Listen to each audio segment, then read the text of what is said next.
So I still work full time, and in this video I'm going to talk through like why I'm still working full time, why I still want to quit, and kind of what my thinking is, like the path towards quitting my job. And while we're doing it, I'm going to take you through my day vlog style. Welcome to the vlog, everybody. You know what's crazy?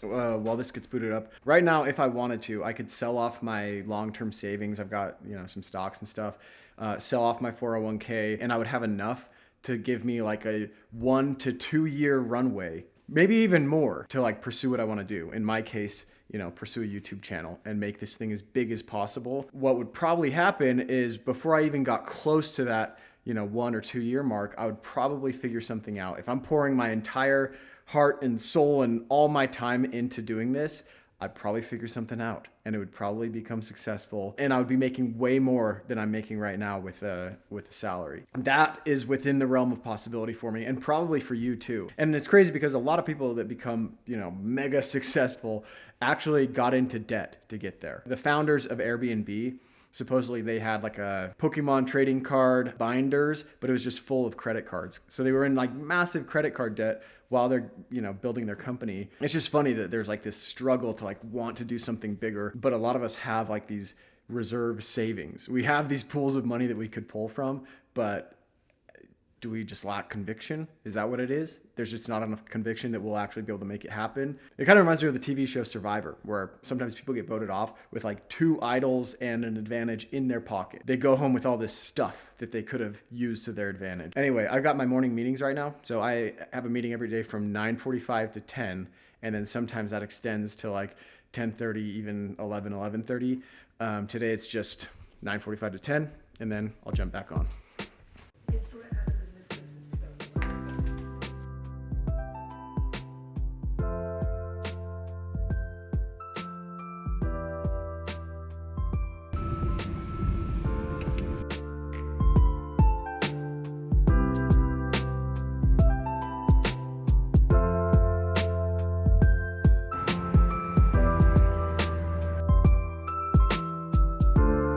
I've been talking about quitting my job for years. So actually with our first kid, so I have a 4-year-old little girl. Before she was born, while my wife was pregnant, I had this whole plan of like, as soon as the baby comes, and then I'm going to go on paternity leave. And then after that, I'm going to quit my job, like as soon as I come back. And I didn't do it. And then the next time around, the next kid, I have a 2-year-old. So same thing. As soon as Yara's born, go on paternity leave and then come back and then quit. Didn't do it. I didn't have like a solid plan of like how I would actually quit and like know how much money I would need to, pay the bills or how I'm going to make that money. It was just like, I'm going to quit and just do something on my own. But then last year in 2021, I worked 2 remote jobs. As you guys all are well aware, I've talked about this a lot on the channel. If you're new here, you can go check out my other videos I've made on working 2 remote jobs.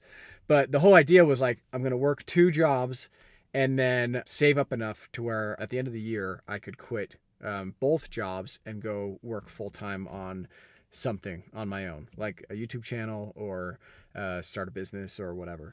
So that was the plan. And then as I got into working the 2 jobs, I realized that like I had enough time. Like time wasn't really the issue because there's this whole idea of what's it called? Parkinson's law or something. There's this whole idea that work expands to fill the time that we give it. So I found that I was totally able, like I had enough time to work 2 jobs, where before I thought like I can't work a job and do my YouTube stuff on the side. I need to be full-time on YouTube.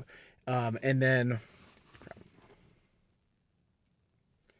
hello. Hey, Jake.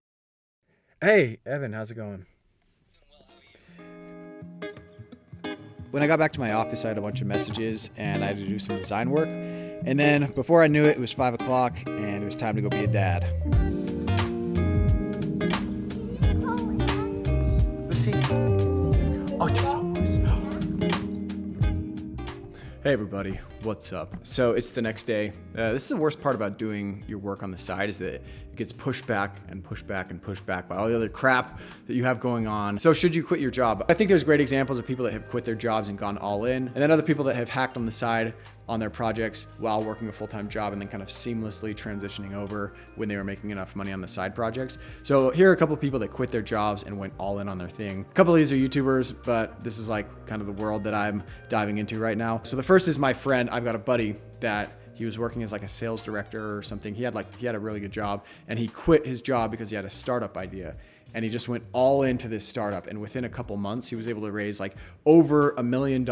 And then from that, he was able to build his company out, pay himself a salary. He's all about, you got to quit your job. You got to go full time. He's like, I mean, you've been working on the side on your stuff for how long and don't really make any progress. I think of this guy every time I'm like struggling on the side. I'm like, man, maybe I need to just like go all in, just take the plunge, take the risk.